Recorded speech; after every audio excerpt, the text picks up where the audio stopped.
Vous pensez qu'Annabelle est la poupée la plus terrifiante qui soit?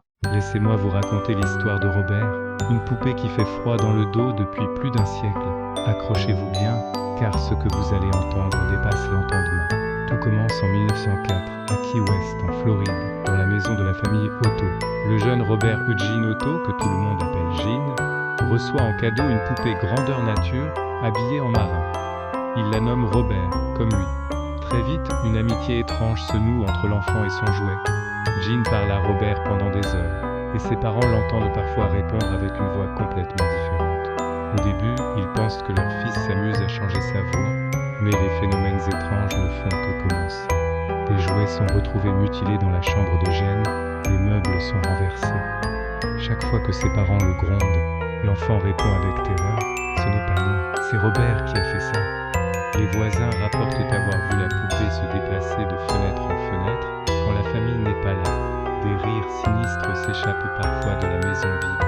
La légende dit que la poupée aurait été offerte par une servante pratiquant le vaudou pour se venger de la famille Otto.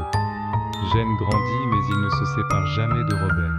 Même marié, il garde la poupée avec lui, l'installant dans une chaise près de la fenêtre, au grand désarroi de sa femme.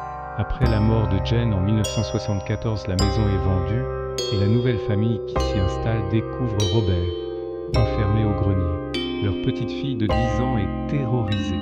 Elle prétend que la poupée est vivante, qu'elle la tourmente et a même tenté de l'attaquer pendant la nuit. Elle se réveille en hurlant, affirmant que Robert se déplace dans sa chambre et la fixe avec ses yeux de verre. Fatiguée de ces événements terrifiants, la famille décide de donner la poupée au Fort East Martello Museum de Key West, où elle est exposée aujourd'hui encore.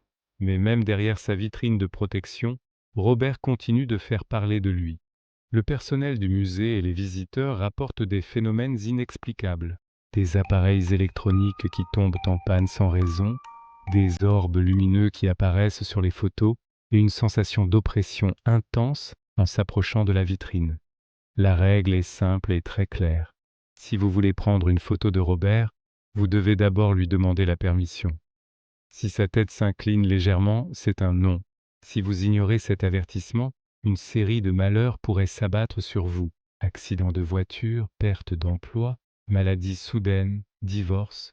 Le musée reçoit chaque jour des dizaines de lettres de personnes du monde entier.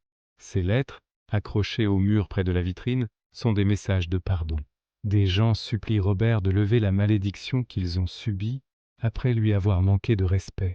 Des enquêteurs du paranormal ont même capturé des PVE, des phénomènes de voix électronique, près de la poupée.